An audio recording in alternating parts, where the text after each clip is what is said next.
নমস্কাৰ সকলোলৈ আমাৰ চেনেললৈ স্বাগতম জনাইছোঁ।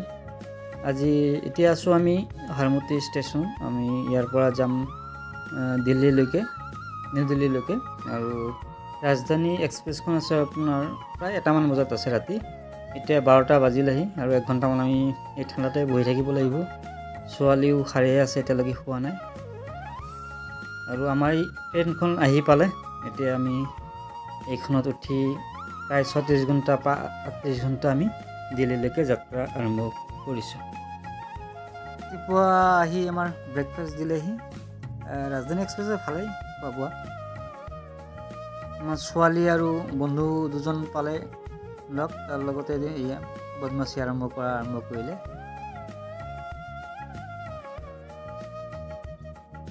এতিয়া আমাৰ দুপৰীয়া আহাৰ পনীৰ তৰকাৰী, দালি, ৰুটি আৰু অকণমান ভাত।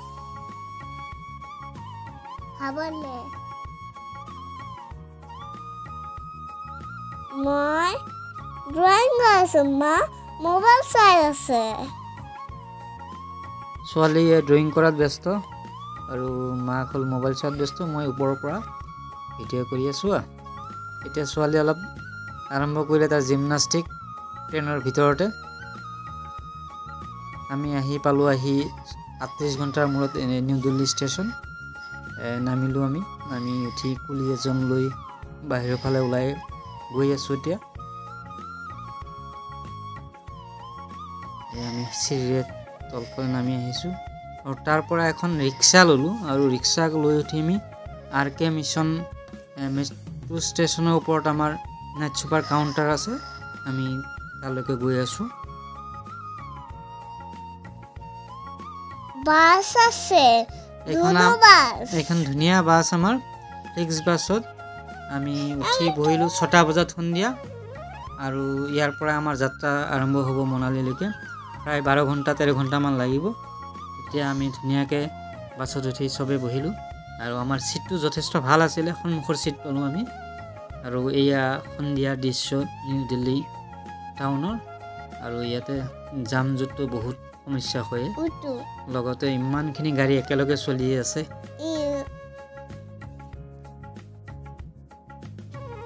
আমি এতিয়া আহি পালোঁ ISBT new Delhi, Maharana Pratap ISBT new Delhi. আৰু ইয়াতে আৰু বাকী পেচেঞ্জাৰ যিমানখিনি আছে চবেই উঠিব আৰু ইয়াতে মেক্সিমাম পেচেঞ্জাৰ ইয়াৰ পৰা মানালী নহ'লে আপোনাৰ জম্মু কাশ্মীৰ যোৱাই আছে। আৰু আমাৰ বাছখন প্ৰায় 10 মিনিটৰ ভিতৰতে বাছ। আমাৰ প্ৰায় নিউ দিল্লীৰ পৰা ওলোৱা প্ৰায় 3 ঘণ্টা পাৰ হৈছে আৰু ৰাতি প্ৰায় এতিয়া 10:30মান বাজে। আমি এতিয়া ইয়াতে বাছখন ৰখালে ধাবা এখনত, তাতে আমি ৰাতিৰ খাদ্য গ্ৰহণ কৰিলোঁ। আৰু তাৰপিছত আমাৰ যাত্ৰা আৰম্ভ হ'ল নিউ দিল্লী টু মনালী। আৰু গোটেই ৰাতি আমি যাত্ৰা কৰি ৰাতিপুৱা প্ৰায় 7:30-8টামান বজাত আমি মনালী বাছ ষ্টেণ্ড পালোঁ আহি। আৰু ইয়াৰ পৰাই আমাৰ এখন কেব বুক কৰা আছে আৰু সেইখনেদি আমি গুচি যাম হোটেললৈকে।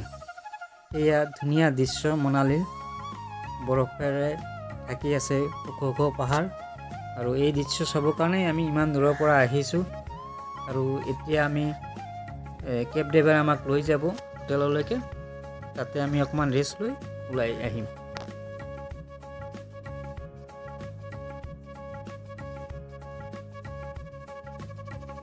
আমি আহি হোটেল পালোঁ আৰু হোটেলৰ পৰা ধুনীয়া একদম বৰফেৰে আগুৰা পাহাৰ দেখে। আৰু এতিয়া টেম্পাৰেচাৰ চাওক, এয়া -6 ডিগ্ৰী আৰু বাহিৰত যথেষ্ট ঠাণ্ডা। আমি ডাইনিং হল আৰু ৰেষ্ট ৰুমতে বহি আছোঁ। এতিয়ালৈকে আমি হোটেলৰ ৰুম পোৱা নাই, অকণমান চাফ চিকুণ কৰি আছে।